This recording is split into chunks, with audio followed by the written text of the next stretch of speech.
Kung saan sila inilagay ng Diyos, nag-i-enjoy sila doon sa kanilang posisyon, kung ano sila doon. At lalo na tayo bilang mga Kristyano, hinubog tayo ng Diyos para maglingkod sa Kanya. Kung ano yung inilagay sa atin ng Diyos, nag-i-enjoy tayo na ginagawa yan, kahit hindi natin trabaho, tatrabahoin natin. Bakit? Nag-i-enjoy tayo at ginagawa natin ito para kay Lord, hindi para kay Pastor. Amen. Hello? Amen o ba? Pag ang tingin mo sa trabaho mo ay ginagawa mo para kay Lord, masaya yan. Pero kapag ang tingin mo sa trabaho mo ay ginagawa mo sa tao, nakasimangot ka lagi. Ay, hindi po ba ako? Kaya isa dapat na maintindihan natin, hinubog tayo ng Panginoon para maglingkod tayo sa Diyos, and that's ministry. And then number 5, made for mission. Nilikha tayo ng Panginoon kasi meron siyang misyon na ibinigay sa atin, and that is evangelism. Ibig sabihin ng evangelism, ikaw na nakakilala sa Panginoon, yung lahat ng natutuhan mo, yung karanasan mo sa Panginoon, ay babahagi mo sa iyong kapwa. Okay. Naintindihan niyo po ba? Bilin pa ko dito sa apat ko. Talagang nagda-job down, no? Talagang nag-improve sila. Maklase. Pagdating na laro, magiging leader ito. Woo! Nakita niyo naman, ayan lang mga ayan lang nakakaunawa sa bihaya ng Panginoon. Nakakatuwa lang. Nakakatuwa. Malayo mararating ng mga ito. Lalo na pag nagpumotor yan.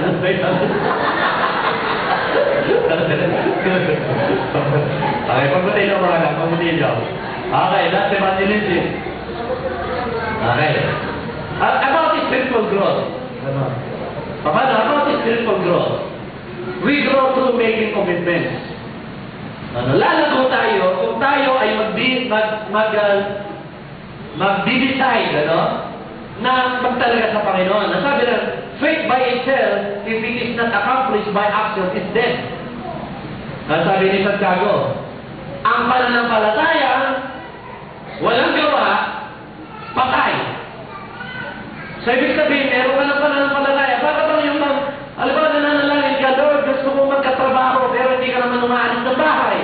Paano ka makakapagtrabaho? Nato ka lang sa bahay. Naintindihan niyo po ba? Pag nag-pray ka kay Lord, Lord, gusto mo magtrabaho.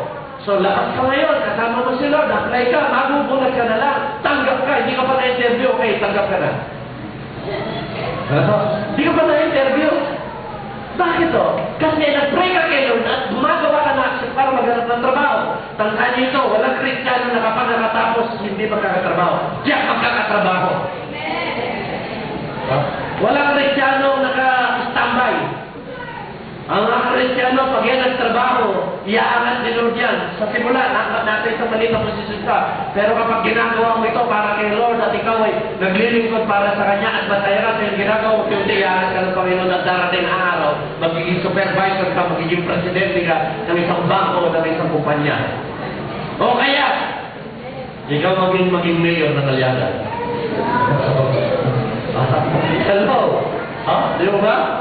So, faith by itself, if it is not accompanied by action, instead, kinakailan na ipagkilot. Kung gusto mong tumalino, mag-aral ka. Huwag kang magbabad sa computer. Pag nagbabad ka sa computer, yun ang sinasabi nga, yung kadodota. Nasisira na ang utak mo. Hindi ka na makapag-review. Lagi kang pagod. Pero kung gusto mong tumalino, kung gusto mong maging number 1, sabihin mo kay Lord, gusto ko mag-aral. At kapag kulang ka ng talino, James chapter 1 verse 5. Kung ang sino man nagkukulang ng turungan, humingi ka sa Diyos na mayroong pananampalataya, at ang sabi doon, ibibigay ng Diyos. Kaya walang Kristiyanong bobo.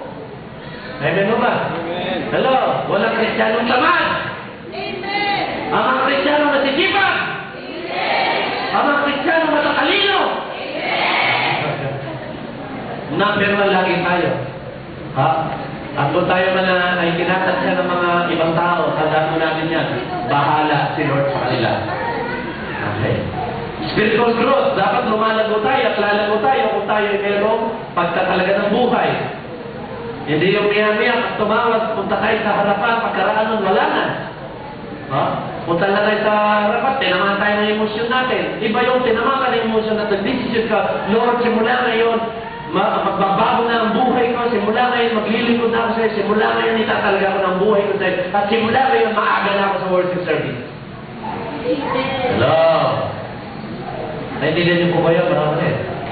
So, meron tayong pagdidesisyon na gagawin. Okay. We grow through fellowship. Ano? Lalago tayo sa pamagitan ng sasama-sama. At sabi rin, as iron sharpen iron, so people can improve each other. Yung bang yung matalas, ano? Nagkakalasan, lalo tumatalas pag magkakasama. Kaya sa fellowship, mahalaga, mga kapatid. Kaya po ako, pag may fellowship ng mga pastor, gusto ko. Bakit? Yung mga bagay na hindi ko alam, natututuhan ko sa kanila. At tayo mga gusto natin lumago, makisama tayo sa mga kapwa mananampalataya. Hindi yun nasa bahay ka lang. Dapat lumalago tayo sa ating buhay. Naalala nyo, sino gumagamit dito ng paggatong? Paggatong, sino nagsasayang dito na kahoy ang ginagamit? O, yan. Pansinin nyo yan, mga kapatid, ha? Pansinin nyo yan. Subukan nyo yung kahoy, sama-sama. Ang lakas ng apoy. Di ba? Ang lakas ng apoy. Pero kapag yung isang kahoy, inalis mo doon sa kapwa kahoy na nag-apoy. Inalis mo, mamamatay ang apoy niyan. Lalamig yan. Kaya dapat laging kasama doon sa fellowship para lumago tayo sa Panginoon. So we grow through fellowship. About our community. Patungkol sa komunidad, ano? People are hungry for spiritual truth. Mga kapatid, tandaan nyo, maraming tao ngayon ang upaw sa katotohanan. Kaya mapapansin nyo sa TV, kabi-kabi lang. Ang nakakalungkot, kung sino yung mga bidwang pananampalataya, yun ang mga namamayagpag sa TV. Dating daan. Ano ba yun? King Ibuloy.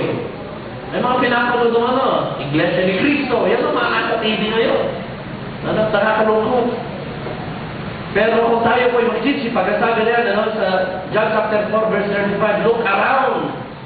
Look around you. Sabi niya, vast fields of human souls are ripening all around us and are ready now for reaping. Tingnan nyo, sabi ng Panginoon, ang dami na, nakahanda na, maraming mga tao, sangkatutak na tao, ang uhaw, handa ng anihin. Ang sabi ng Panginoon, kaya ito po yung panahon, kaya people are hungry for spiritual growth. Kaya, samantalin natin ang pagkakataon. Sabi na ni Paul, preach the gospel season and out of season. Kung natin sabihin, hindi pa panahon.